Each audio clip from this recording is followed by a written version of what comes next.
Salut et bienvenue dans cette vidéo sur la préparation physique pour les joueurs de tennis et paddle. Aujourd'hui, je vais te montrer les trois qualités athlétiques que tous les joueurs de tennis et paddle devraient travailler en priorité s'ils veulent être plus performants, mais surtout plus constants au début des matchs. Tu peux avoir la plus belle technique de ton club, mais si ton corps ne suit pas, tu fatigues, tu subis et tu perds des points que tu devrais jamais perdre. Et ça, je le vois tous les week-ends. Des joueurs qui commencent bien, mais qui finissent en marchant, sans réaction et sans puissance. Si tu me connais pas, moi je me présente, je suis Mathias, préparateur physique spécialisé pour les joueurs de tennis et paddle, et j'aide les joueurs amateurs à être plus explosifs, à perdre du poids, à être plus endurants et plus solides sur le terrain, sans y passer 10 heures par semaine. La qualité numéro un, c'est l'endurance spécifique. Alors, quand je parle d'endurance, je ne parle pas d'aller courir 10 km. L'endurance du tennis ou du paddle, c'est de tenir dans la durée tout en gardant la lucidité, le mental et la technique propre.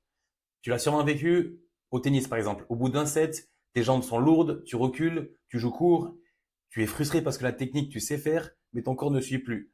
Au paddle, c'est le même principe, sauf que c'est pas au niveau d'un set, c'est plus quand tu arrives, par exemple, en demi-finale. Ce qui cause ça, c'est les jambes qui remontent plus après la frappe, le petit pas d'ajustement qui se fait plus, et surtout la tête qui lâche parce que le physique fatigue. Par exemple, combien de fois tu te dis, j'étais bien dans ce match, mais d'un coup, plus de jus.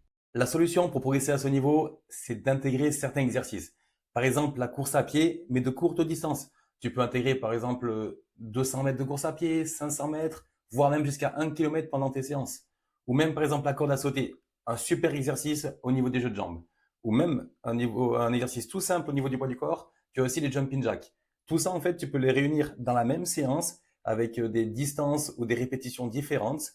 Comme ça, tu travailles ton endurance dans la globalité et après, c'est beaucoup plus efficace sur un terrain de tennis ou un terrain de padel. Par exemple, je te donne une séance tout prête. Tu fais 500 mètres de course à pied, ensuite tu fais 100 cordes à sauter, ensuite tu fais 50 jumping jacks. Tu as trois exercices cardio, tu répètes trois fois le tour et tu as ta séance simple, tu peux même la faire chez toi. Qualité numéro 2, c'est la vivacité. La vivacité, c'est la capacité à réagir vite, à faire le premier pas plus vite que l'adversaire. Ce n'est pas de la vitesse pure, c'est l'intention de plus déclencher instantanément. Tu vois, ces joueurs qui prennent la balle toujours tôt, ce n'est pas qu'ils courent vite, c'est qu'ils partent tôt. C'est ça la différence.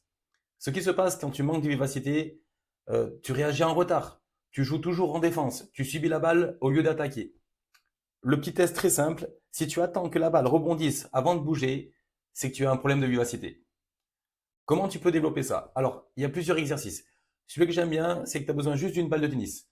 Tu te mets sur la ligne de service, par exemple, tu jettes la balle à 2 mètres sur le haut, tu réalises un burpee et ensuite tu rattrapes la balle avant son deuxième rebond.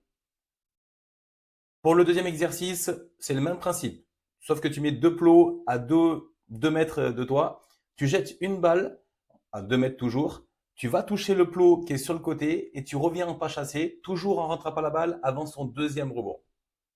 Et tu as aussi un troisième exercice, beaucoup plus simple, c'est l'échelle, mais très efficace.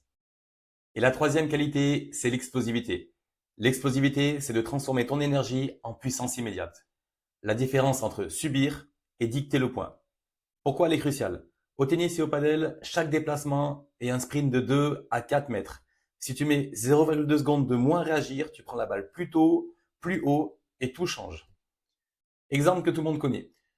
Tu arrives en retard sur la frappe, tu frappes en déséquilibre, tu défends. Tu arrives tôt, bien sur tes appuis, tu attaques et tu contrôles le jeu. Comment bosser ça intelligemment? Tu as trois exercices. Par exemple, le squat sauté, ensuite tu as fente sauté et tu as aussi le burpee toe jump.